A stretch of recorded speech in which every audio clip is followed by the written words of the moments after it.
नमस्कार, मैं हूं वरुण सिंह और आप देख रहे हैं भारतवर्ष विद वरुण सिंह। महाराष्ट्र की राजनीति पर लोकसभा 2024 के चुनाव के बाद क्या असर होगा? दरअसल मुझसे कोई पूछे तो मैं कहूंगा कि कम से कम दो पार्टियां तो महाराष्ट्र के राजनीति के जो फलक हैं वहां से हट जाएंगे। और ऐसा क्यों? दरअसल इसके लिए थोड़ा सा इतिहास में जाते हैं। इतिहास इसलिए क्योंकि इतिहास जाने बिना हम भविष्य क्या है वो नहीं बता पाएंगे। दरअसल 2019 का असेंबली चुनाव हुआ। असेंबली चुनाव के वक्त भारतीय जनता पार्टी और शिवसेना एक तरफ थी और दूसरे तरफ थी कांग्रेस और एनसीपी। बीजेपी और शिवसेना यानी देवेंद्र फडणवीस और उद्धव ठाकरे साथ में चुनाव लड़ रहे थे, तो शरद पवार और उस तरफ नाना पाटोले कहें या अशोक चौहान या पृथ्वीराज चौहान, ये सब मिलकर चुनाव लड़ रहे थे। 2019 के चुनाव के असेंबली चुनाव के बाद नतीजे भी आ गए। नतीजा था कि जो युति यानी शिवसेना और भारतीय जनता पार्टी को बहुमत मिला, पर सरकार नहीं बना पाए। क्यों? क्योंकि उद्धव ठाकरे ने उस वक्त दामन थाम लिया शरद पवार का और कांग्रेस का। इसके पहले एक और चीज हम बता दें कि उद्धव ठाकरे ने ये बात कही थी कि भैया सरकार में आपको 50-50% करना पड़ेगा, यानी 50% टाइम के लिए बीजेपी का चीफ मिनिस्टर रहे और बाकी 50% टाइम के लिए शिवसेना का यानी उद्धव ठाकरे के पक्ष का चीफ मिनिस्टर रहे। भारतीय जनता पार्टी ने कहा कि ऐसा कोई करार नहीं हुआ था और उन्होंने भी एनसीपी के उस वक्त अजीत पवार के साथ भले 1 या 2 दिन के लिए ही सही पर सरकार बना ली, जहां पे देवेंद्र फडणवीस मुख्यमंत्री बन गए थे और Ajit Pawar deputy chief minister बन गए थे। पर यह सरकार नहीं टिकी, कुछ दिनों तक ही रही।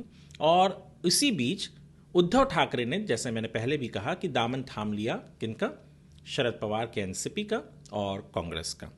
ये सरकार चली, भारतीय जनता पार्टी अकेले ऑपोजिशन में थी और आया फिर जून का 2022 जून में हुआ ये कि एकनाथ शिंदे जो उद्धव ठाकरे के साथ हुआ करते थे, मंत्री भी थे एमवीए में, जो महाविकास आघाड़ी उद्धव ठाकरे, शरद पवार और कांग्रेस ने मिलकर बनाई थी, उसमें मंत्री भी थे। उन्होंने अपने साथ कुछ 40 एमएलए यानी विधायकों को लिया और वो भारतीय जनता पार्टी के साथ आ गए और खुद चीफ मिनिस्टर बन गए।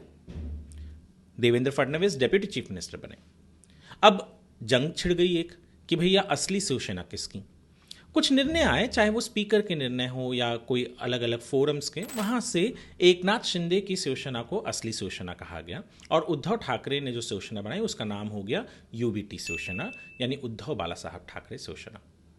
अब ये चल ही रहा था कि दोबारा जून 2023 आया और इस वक्त एनसीपी ने अपने चाचा की पार्टी, जो शरद पवार की पार्टी थी, उनके इसमें जो भतीजे अजीत पवार थे, उन्होंने बगावत कर दी और उनके साथ भी अच्छे खासे एमएलए और एमपीज आ गए जिन्होंने बीजेपी का साथ थाम लिया। अब इनके बीच भी एक जंग लड़ी।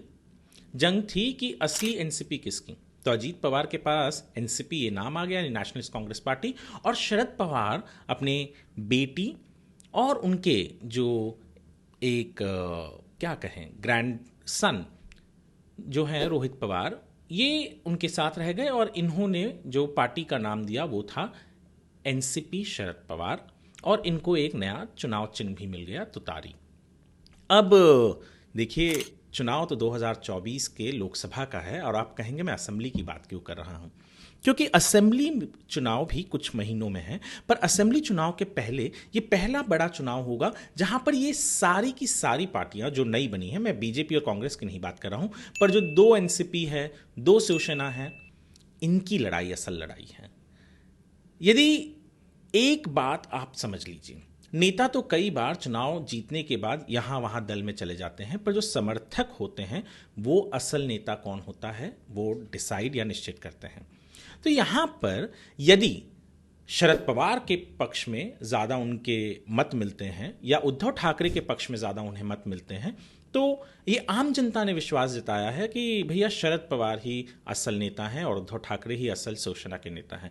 पर यही बात अगर अजीत पवार या एकनाथ शिंदे के साथ होता है, तब शरद पवार को और उद्धव ठाकरे को भी ये मान लेना पड़ेगा कि चलो भैया, लोगों ने अपना विश्वास अजीत पवार और एकनाथ शिंदे की शिवसेना में जताया है। और जब ऐसा होता है तो जो बचे कुचे नेता होते हैं, क्योंकि वो भी जानते हैं कि जो मतदाता है उसका विश्वास किस तरफ है वही मायने रखता है, क्योंकि आखिरकार उन्हीं के मतों पर तो वो जीत कर आते हैं और चुनाव लड़ते हैं और मंत्री बनते हैं या एमएलए बनते हैं, एमपी बनते हैं।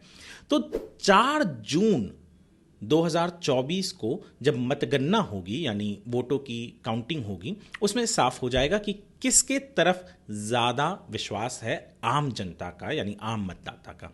और जिसके भी तरफ होगा वो समझ जाएं कि असल पार्टी वही है, क्योंकि लोगों का सपोर्ट है उनको, और जिनके पास लोगों का सपोर्ट होता है वही पॉलिटिकल पार्टी या वही राजनीतिक पार्टी अपने बलबूते पे आगे भी चलती है।